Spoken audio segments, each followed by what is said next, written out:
Hello, আসসালামু আলাইকুম। রাবাসল চ্যানেলে সবাইকে শুভেচ্ছা জানাচ্ছি। আশা করছি সবাই ভালো আছেন। খুবই পছন্দের একটা ভিডিও শেয়ার করছি আজকে আপনাদের সাথে। তো এটা হচ্ছে আমার মানি প্ল্যান্ট।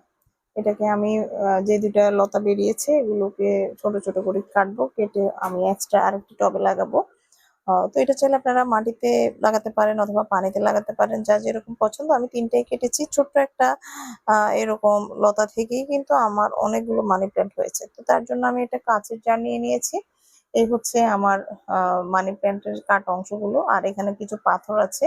পাথরগুলো আমি একটু কিছু দিয়ে দিব কাঁচের যে জারটা আছে এটার মধ্যে।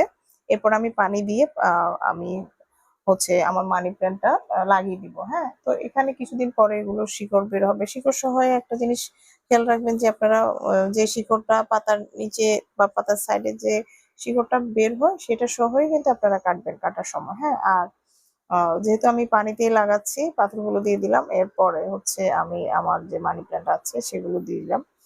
তো এখানে ৩ টা ডাল দিয়েছি। এরপরে যদি এগুলো বড় হয় পরে আমি আরেকটা ভিডিও শেয়ার করবো আপনাদের সাথে যে কতদিনে আমার কতটুকু বড় হয়েছে, পাতাগুলো কেমন। আমি সম্পূর্ণ রেডি করে ফেলেছি। এটা আপনারা চাইলে ঘরে, বারান্দায় যেকোনো জায়গায় লাগাতে পারেন বা রাখতে পারেন। আশা করছি ভিডিওটা ভালো লাগবে। ভালো লাগলে লাইক, কমেন্ট, শেয়ার করে পাশে থাকবেন। আজকে এখানে বিদায় নিচ্ছি। আল্লাহ হাফেজ।